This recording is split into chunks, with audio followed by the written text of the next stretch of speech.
Geeks, tudo em cima! Desde a primeira página de Black Clover, somos confrontados com a luta de Asta contra algo que parecia intransponível, o destino. Sem mana, sem grimório, sem linhagem, tudo indicava de que ele jamais conseguiria. Mas foi justamente essa ausência de dons que deu início a uma das maiores reviravoltas do mangá. O que parecia ser apenas uma história comum de superação, se revela arco após arco como uma guerra silenciosa contra um destino manipulado por forças muito maiores do que o Asta, incluindo até mesmo criaturas divinas, demônios e magos que alteram o futuro à sua vontade. A revelação final, nada foi por acaso, desde Julius até Zagreed, desde Rainha das Bruxas até Lucius. Todos os caminhos, falas e temas convergem para uma única batalha. Asta contra o destino, literalmente. Vamos falar mais sobre essa batalha devastadora do Asta depois da vinheta.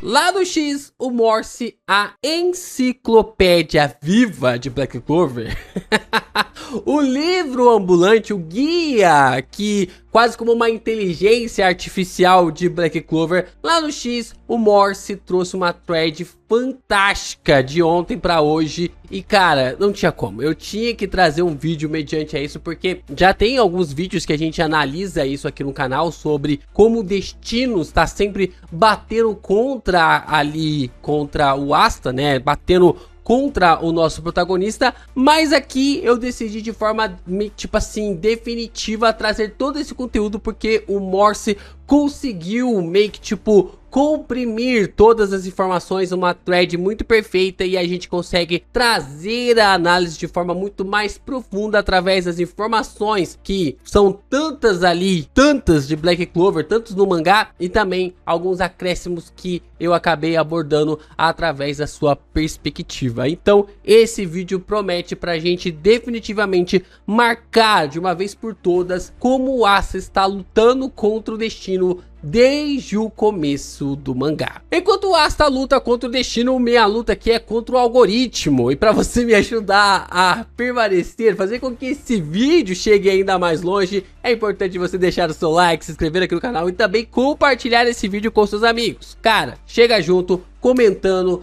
mandando aí o seu valeu, se tornando membro do canal, porque isso fortalece ainda mais os conteúdos de Black Clover aqui no Geek Brasil. Fazendo isso, a gente continua a publicar ainda mais os nossos vídeos e os nossos conteúdos por aqui.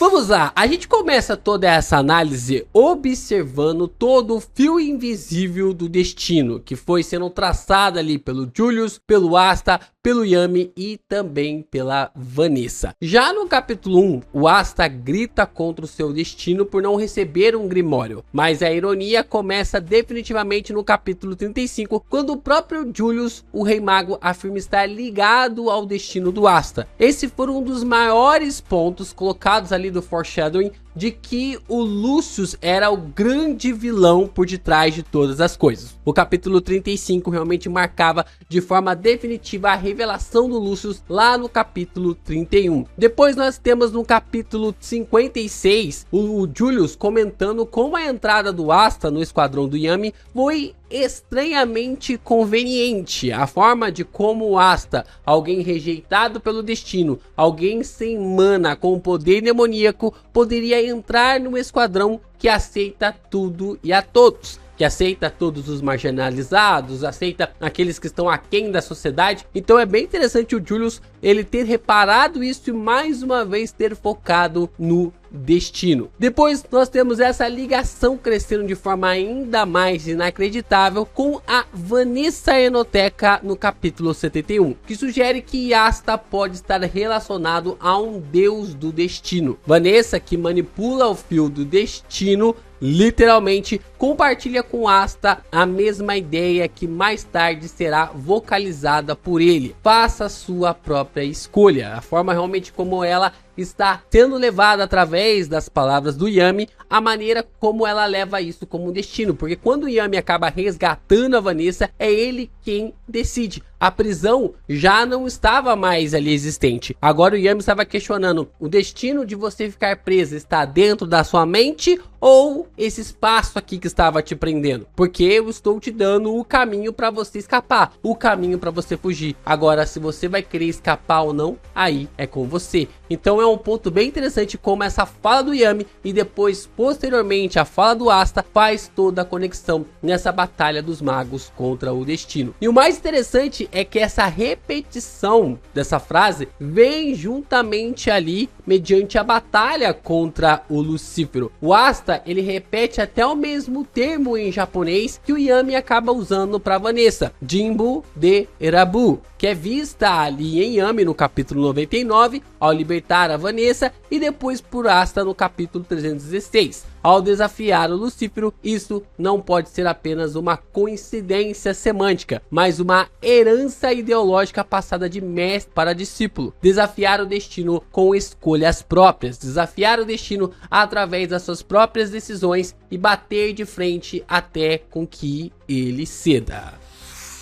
Nós então temos mais aprimoramentos através do destino manipulado, Lucius, Astaroth e o futuro que foi visto, o futuro que foi vigiado. Durante a saga ali do Reino de Spade, nós descobrimos que o Lucius Ogretz, que é a conexão máxima ali com o Julius Nova Chrono, era o verdadeiro maestro da narrativa, era quem estava controlando todas as peças, todo o destino e até mesmo moldando toda a realidade. Então ele revela ter previsto todos os eventos com magia do tempo, dom originalmente do demônio Astaroth, o que já começa a fazer conexões ainda maiores de que o próprio Lucius estava moldando o destino. A conexão ali do Julius, Vanessa e o próprio Asta se revela aqui. O Lucius não só previa o futuro, ele estava moldando o próprio destino através de suas próprias mãos. É neste ponto que Black Clover inverte a lógica. O Asta não está apenas desafiando o destino como ideia, como a base ali para ser uma caracterização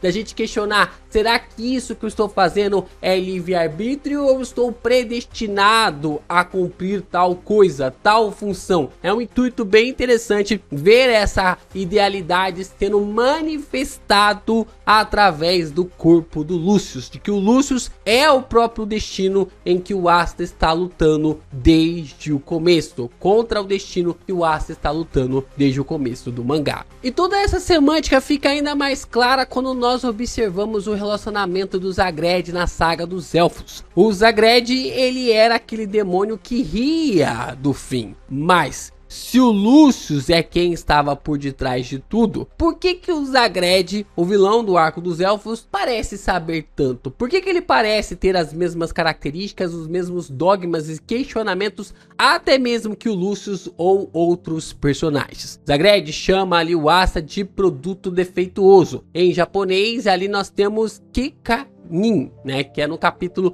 198 nós temos essa definição. O mesmo termo usado pela Rainha das Bruxas no capítulo 97 e por Lucius no capítulo 336, que chama o Asta de o defeito do mundo. Esse termo ele é muito importante porque marca para nós que um defeito ele não deve existir. Quando você vai analisar uma peça, quando você vai caracterizar ali um estigma, se algo estiver com defeito, se algo estiver fora do padrão, você não vai querer. Você vai comprar um action figure, um mangá ou até mesmo ali um Funko Pop, por exemplo, se tiver com um defeito, você não vai querer esse defeito. Tudo bem que Funko, às vezes, se tiver algum defeito, pode ficar até mais caro na revenda, porque vai acabar se tornando um produto único. Mas o fato é que normalmente você não quer um produto defeituoso. Se você observar uma calça rasgada, um produto rasgado, você vai jogar isso pra lá. Você vai tentar trocar, você vai tentar pegar algo que tem ali uma situação mais perfeita. E é exatamente isso que o Lucius está definindo aqui para o Asta, que o Lucius, o Zagred e a Rainha das Bruxas estão definindo aqui sobre o Asta, de que ele é algo defeituoso, ele é o defeito deste mundo e ele não deveria existir, ele não deveria ter sido criado, e esse é o ponto da maneira como ele tem essa reestabilização para o mundo de Black Clover, como ele é essa quebra dos padrões básicos do universo do mangá. Essa tríade, Rainha, Zagreed e Lucius, usando a mesma terminologia para definir Asta, sugere que todos tinham conhecimento ou ligação com a mesma perspectiva. Não que a Rainha das Bruxas estivesse com um complô ali em relação ao Lucius ou até mesmo essa definição, mas ela já estava entendendo que tinha algo aqui, que tinha alguma situação. Para a Rainha das Bruxas, ela estava metrificando o destino como algo metafórico, de que o destino estava tentando fazer de tudo para parar esse garoto, mas o que viemos a descobrir é que o destino era metrificado por uma pessoa real,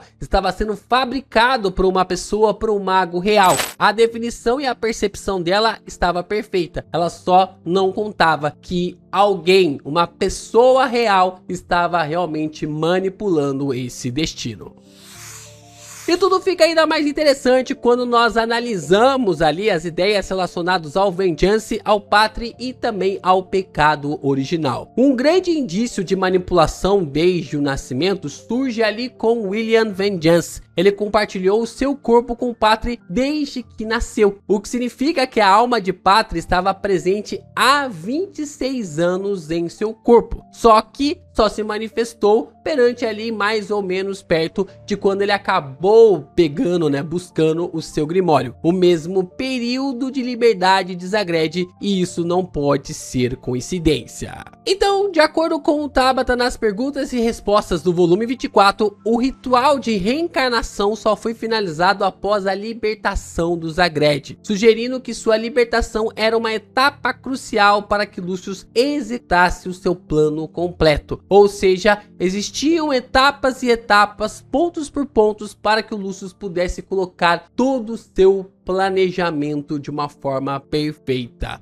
O Zagreed então permaneceu livre por 26 anos e Lucius / Astaroth iniciou seu plano há mais de 20. Isso abre a possibilidade de que Zagreed e Lucius tenham se encontrado ou até um tenha colaborado com o outro, o que explicaria a risada enigmática de Zagreed mesmo com sua derrota. Seu corpo morreu, mas o seu coração ainda ria, como se dissesse: o jogo ainda não acabou.